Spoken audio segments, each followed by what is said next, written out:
오늘의 말씀의 제목은요, 여호와의 말씀을 들으라는 겁니다.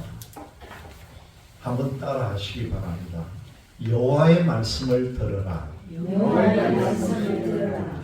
오늘의 본문의 말씀은 에레미야서 5장 14절에서부터 29절까지의 말씀입니다.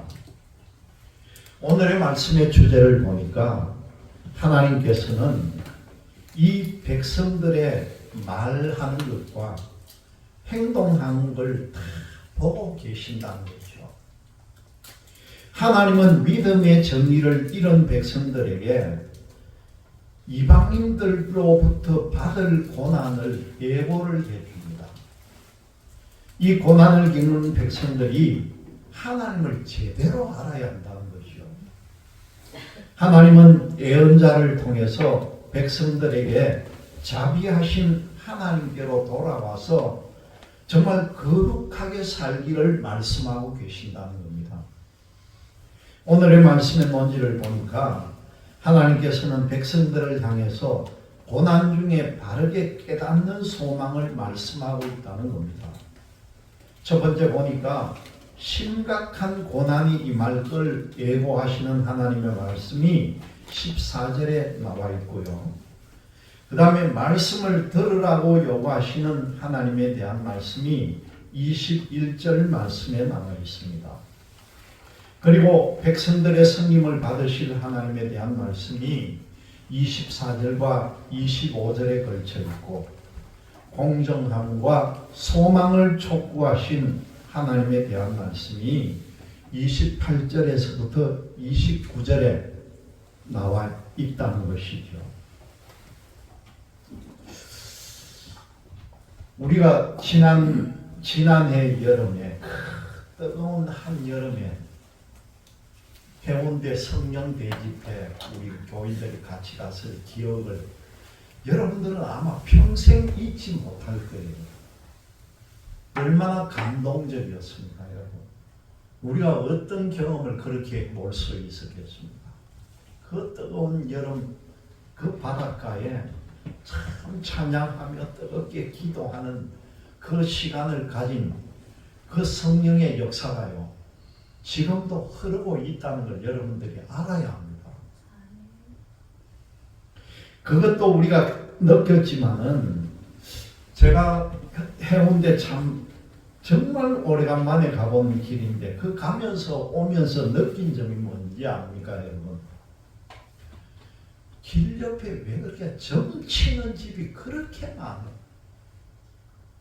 요즘은 희한하게요, 점을 치는 집에 가는 게 아니라 길 옆에 노점에다가 천막을 쳐놓고 그 안에서 점치고 다 하는 거예요. 그런데 점치는 사람들이 어떻게 전부 다 아주 젊은 사람들이 앉아가 점을 쳐주는 거예요. 그게 참 깜짝 놀라는 일입니다. 얼마 전에 보니까 연예인 생활을 하고 탤런트 하던 사람이 점치는 사람이 되고 무당이 되어가지고 점치는 일을 하더라고요. 그걸 또 자꾸 비춰주는 겁니다. 점집이 많이 생기고 그런 게 흥행하는 이유가 뭡니까, 여러분? 우리 마음이 불안하고 초조하다는 거예요. 살아가는데 근심거리가 많다는 겁니다. 그러니까 그런 데 가가지고 내가 위로받고 싶은 마음 때문에 그 행위들을 한다는 것이요.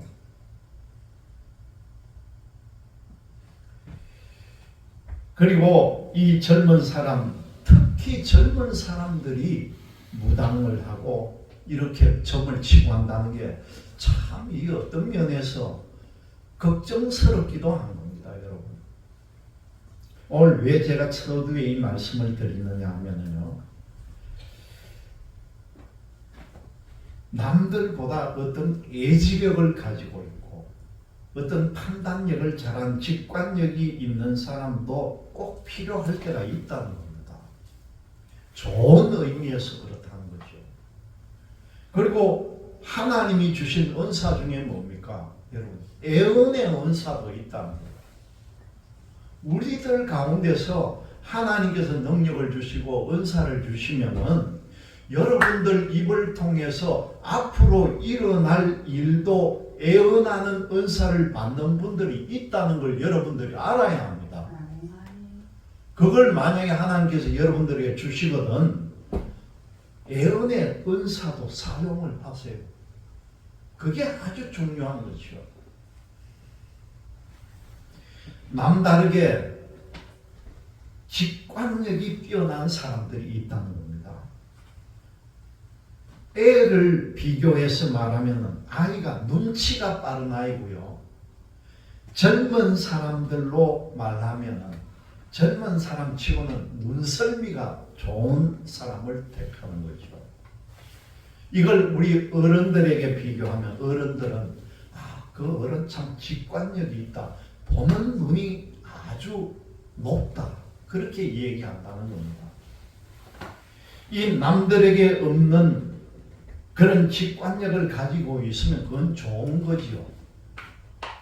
상황을 보면서 문제와 해법을 금방 알아채기 때문에 얼마나 유익함이 많겠습니까? 물론 어떤 특정 영역에서 옳은 경험을 쌓으면은 그 방면에 어떤 영역에서 상황과 과정을 금방 이해할 수 있는 보는 눈이 생긴다는 겁니다. 그래서 초보자들의 실수를 전문가들이 사전에 예방해 줄 수도 있는 거죠. 그러나 그 인생의 직관력이 아무리 뛰어나다고 해서요, 실수가 전혀 없는 사람은 없다는 겁니다. 아무리 직관력이 뛰어나더라도 사람은 실수를 할 수가 있다는 거죠. 사람은 누구나 인생이라고 하는 건 처음 사는 겁니다. 여러분 지금 이 시간보다 조금 앞으로 1, 2분 뒤를 누가 압니까? 여러분? 우리가 조금 더 사는 그것은 우리도 처음 살아보는 거잖아요. 오늘과 내일이 누구에게나 처음 만나는 시간이라는 겁니다.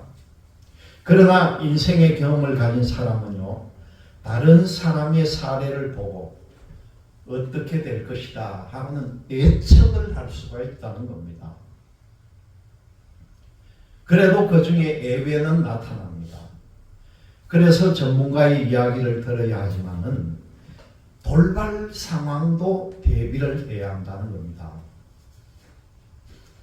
문제는 사람들이 자신의 인생에 대해서 지나치게 긍정적이고 지나치게 낙관적일 때가 있다는 거죠. 고통과 고난의 때에 이 긍정심과 낙관적인 마음을 가진 것도 필요합니다.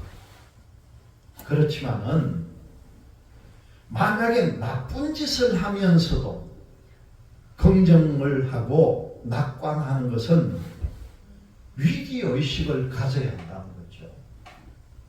하나님은 하나님의 뜻을 벗어난 백성들을 향해서 오늘 말씀을 통해 보니까요, 예고를 해주는 겁니다. 이렇게 될 것이다.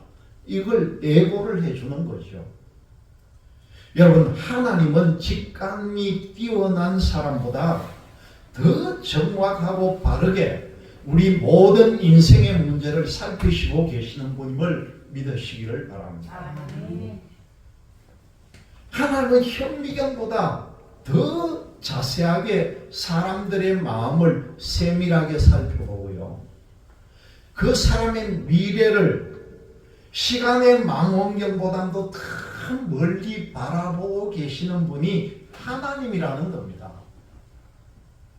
오늘 첫 번째 주제가 심각한 고난을 예고하신 하나님이신데, 백성들이 하나님의 마음을 모르고 죄를 짓고요, 사회를 혼란스럽게 만들 때에 그때에도 하나님의 마음을 아는 사람들이 있더라는 겁니다. 하나님의 부름을 받아서 하나님의 말씀을 듣고 하나님의 마음으로 사람들에게 하나님의 뜻을 전하는 사람들, 그게 누굽니까 여러분? 예언자들이죠. 선지자들이죠. 오늘 우리에게 들려준 이 에레미야를 기록한 에레미야 선지자 같은 사람들이 하나님의 마음을 읽고 우리에게 예언을 해준다는 겁니다. 예언자들마다 공통점이 있지만 예언자들마다 독특한 부분도 있습니다. 예언자들의 삶과 메시지를 보면은요, 그 각자들만의 독특한 걸 알 수가 있다는 거죠. 하나님은 사람의 개성을 사용하셔서 그 시대와 상황에 적절하게 말씀을 해준다는 겁니다.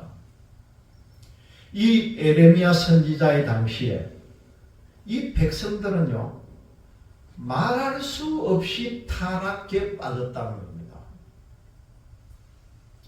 권력자들은 가난한 사람들을 무시하고 그 약한 사람들의 재물을 빼앗았다는 거지요.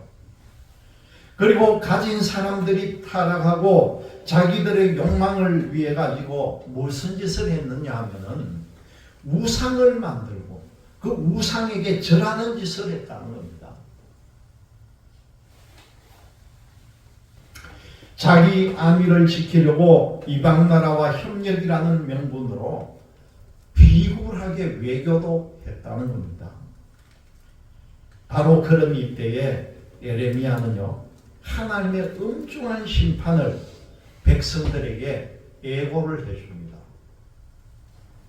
이 엄중한 심판은 나라와 백성들에게 심각한 고난을 줄 것이라는 거예요. 오늘 말씀 이 첫 부분에 보니까 뭐라고 합니까, 여러분? 14절 말씀을 통해서도 우리에게 주는 말씀이 그 후반절을 보니까요, 백성은 나무와 같이 되고 하나님의 말씀은 불과 같아서 뭐라고 한다고요? 말씀이 백성들을 태울 것이라는 거예요. 하나님께서 외부에서 오래되고 강한 나라를 이 백성들에게 보내실 것인데 백성들은 그 나라 말을 못 알아들을 것이다. 이방의 나라 사람들은 용사들이고 크고 강하고 그들의 화살통은 오늘 말씀을 보니까 백성들을 끌어들이는 열린 무덤과 같다는 겁니다. 이방의 군대가요, 이스라엘로 쳐들어와 가지고 이스라엘의 자녀들을 위해서 남겨준 모든 식량들을 다 약탈해가 버리고 그 견고한 성을 칼로 파멸할 거라는 겁니다. 두 번째 보니까 말씀을 들으라 요구하신 하나님에 대한 말씀인데 에레미야 예언자는 이 백성들에게 곧 닥칠 심각한 위기를 경고를 해주고 있습니다. 이 경고는요, 예언자 에레미야의 말이 아니라 바로 만군의 여호와 하나님께서 외치는 음성이라는 거죠. 그 백성들에게 경고하시는 진노의 소리라는 겁니다. 에레미야는 말 한마디를 시작할 때마다 뭐라고 합니까, 여러분? 여기 보니까 여호와의 말씀이다. 여호와의 말씀이다. 여호와의 말씀이다. 계속 강조하고 있는 거지요. 위기를 예고하면은 사람들은 불안에 떨 수가 있습니다. 권력자들은 혼란을 조성한다면서 이 에레미야가 입도 뻥긋하지 못하도록 압력을 가할 수 있다는 거죠. 쓸데없는 말하지 마라. 그리고 학자라는 사람들은 에레미야의 말을 듣고 이거 정신없는 정신병자가 하는 말이지 이렇게 치부할 수도 있다는 겁니다. 그래서 에레미야는요, 내가 하는 말이 바로 하나님의 말이라는 걸 강조를 합니다. 이건 내 말이 아니에요. 하나님께서 나에게 주신 말씀이다. 너희들이 들으라고 계속 강조를 해주는 거죠. 이 강조는 백성들이 말씀에 귀를 기울이고 순종해야 한다는 걸 의미해 줍니다. 말씀을 듣고 순종해야만이 그 위기가 끝이 나고 혼란이 사라지고 평화가 오기 때문이라는 거죠. 하나님의 백성들을 멸망하려라는 그런 뜻을 가지지 않았다는 겁니다. 하나님은요, 이 백성들을 진멸하지 않을 거라는 거예요. 이 백성들을 살릴 거라는 겁니다. 그런데도 백성들은 하나님이 왜 자기들에게 이렇게 가혹하게 대하시느냐고 항의할 거라는 거죠. 사실 백성들 자신을 돌봐야 합니다. 백성들이 여호와 하나님을 버리고 이방신을 지금 섬겼다는 거예요. 하나님이 제일 싫어하는 게 뭡니까? 우상 숭배하는 거예요. 이 세상의 신은 하나님밖에 없는데 하나님 외에 다른 신을 섬기는 걸 가장 싫어하는 게 하나님인데, 하나님은 심지어요, 얼마나 인간적으로 말합니다. 나 여호와는 질투하는 하나님이라는 거예요. 나 아닌 다른 신을 섬기는 걸 나는 질투한다는 겁니다. 그래서 이 구약시대 때 모세 때에는 이방신을 섬기는 사람들은 가차없이 죽이는 거예요. 그건. 백성들이 사는 곳은 하나님이 주신 땅이죠. 그곳에서 하나님이 아닌 이방신을 섬기는 백성들을 보면 그 하나님의 마음이 얼마나 아팠겠습니까? 나 외에 다른 신을 만들어 놓고 섬기는데, 이 백성들에게는 눈도 안 보이고 귀도 안 들리고 지각이 없어 보인다는 거예요. 이들을 향해서 하나님은 말씀을 들어라, 그렇게 말씀하고 있습니다. 세 번째 보니까 백성들의 섬김을 받으실 하나님에 대한 말씀이 나옵니다. 이 백성들이요, 너무나도 하나님을 가볍게 봤다는 거예요. 하나님께서 주신 땅에서 하나님의 은총을 입고 살다 보니까 타성에 젖어가지고 하나님은 무작정 사랑만 하시고 잘못이라도 용서해주고 무엇을 보아도 그냥 내버려 둘 줄로 아는 하나님으로 이 백성들이 착각하며 살았다는 겁니다. 백성들에게는 하나님을 향한 두려움이 전혀 없었다는 거예요. 백성들에게는 여호와 하나님을 경외해야 하는 것이 마땅하다는 거죠. 그런 마음이 없었다는 겁니다. 여러분, 하나님을 경외한다 할 때 이 경외한다는 뜻이 뭡니까? 경외한다고 하는 말에는요, 두렵다는 마음도 가져야 되고 존경심도 같이 있는 것이 경외라는 거예요. 두려움과 존경함이 같이 포함된 말이 경외한다는 겁니다. 천지를 창조하신 하나님께서 오늘 말씀을 통해 보니까 얼마나 세밀하게 말씀합니까? 이 세상 만물을 창조하신 하나님이 바다도 만들었는데 바다에서 파도가 치게 했지만은요, 오늘 말씀 여러분들 보니까 뭐라고 합니까? 모래를 줘가지고, 하나님이 모래를 만들어서 줘가지고 파도가 치더라도 모래에 받쳐가지고 더 이상 땅으로 넘어오지 못하게 해줬다는 거잖아요. 이런 사실을 여러분들이 말씀을 통해 알면 얼마나 감격이 됩니까? 하나님이 우리를 보호해 주시는데, 야, 이렇게까지도 막아주시구나. 바다가 사람들에게 자원해 보이지만은 사람을 해치지 못하도록 모래로서 경계선을 만들었다는 거잖아요. 그리고 그 다음 말씀이 뭡니까? 여러분들 보니까 이른 비와 늦은 비를 줘가지고 우리에게 농사를 짓게 하고 곡식을 얻게 해주셨다는 거잖아요.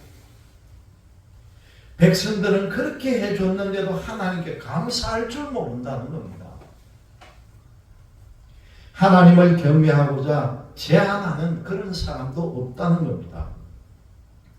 백성들에게서 보이는 허물은 하나님으로부터 오는 복을 물리쳐버리고요, 백성들의 죄가 좋은 것을 누릴 기회까지도 막아버렸다는 겁니다. 하나님께서 백성들에게 이미 주신 은총을 기억하면은 이 이스라엘 백성들은 당연히 하나님을 섬겨야 합니다. 그런데도 이 백성들이 섬김을 받으실 하나님을 배반해버리고 제 마음대로 살아간다는 겁니다. 이 시대에도 같은 일이 지금 여러분 일어나고 있는 줄 알아야 한다는 거죠. 그때나 지금이나 마찬가지예요.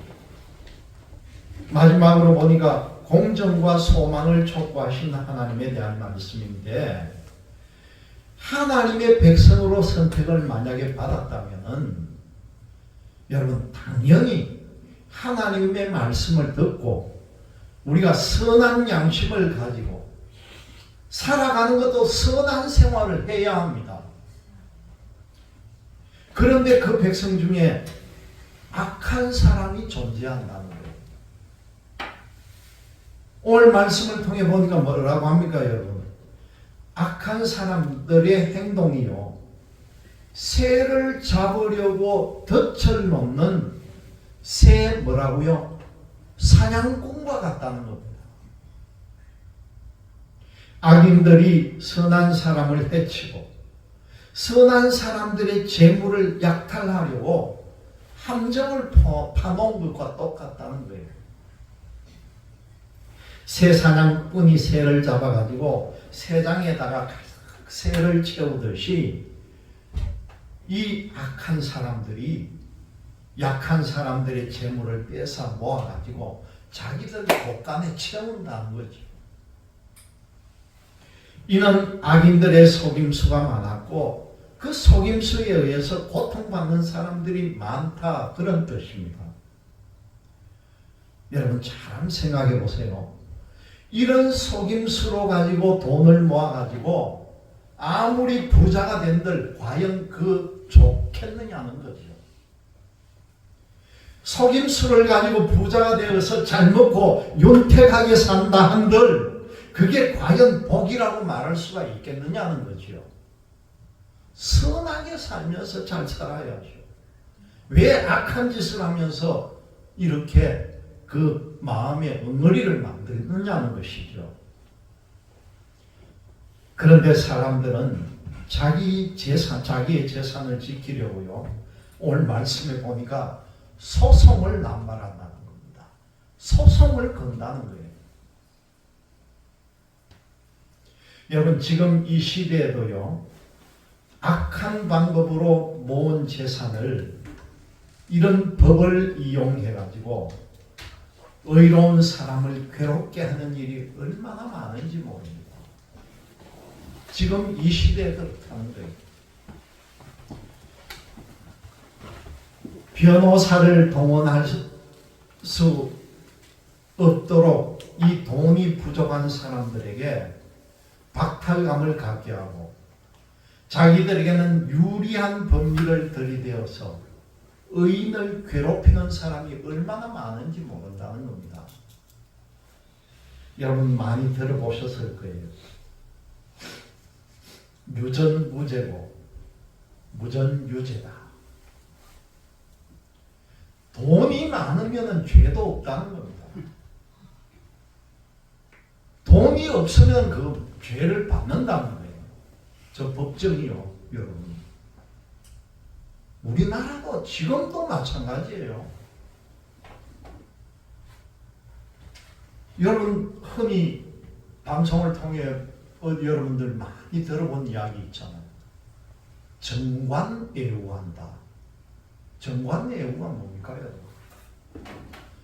판사나 검사들이 현직에 있으면서 아주 고위직까지 대법관이나 뭐 대검찰, 검찰청의 검사나 검찰총장이나 높은 관직에 올라갔던 사람들이 퇴직을 해가 나오면은 사람들이 기업이고 뭐고 관리 능력 있는 사람들이 그런 사람을 찾아가지고 자기들의 어려움을 의뢰를 하는 거예요. 이걸 좀 해결해 주세요. 그래서 법정에서 다툼이 일어나면은 정의롭게 판단을 하고 법을 만들어야 될 사람들이 지금 제가 말씀한 대로 정관애우, 앞에 관리를 했던 사람들의 높은 관직에 있던 사람을 애우하는 차원에서 법이 거꾸로 가는 거예요. 우리가 생각할 수 없는 방법으로 판결을 내려줘 버리는 거예요. 그래서 한번 보니까요, 어떤 사람들은 재판 한 건만 잘하면 이 변호사가, 검찰총장이나 큰 대법관에 있던 변호사는 몇십억 원을 받아요, 여러분. 큰 기업에 재판하면 잘하면요, 일평생 먹을 돈을 버는 이런 형태가 일어나는 게 지금도 일어난다니까요, 그 일이. 이 시대 우리나라에서도 일어나는 일입니다.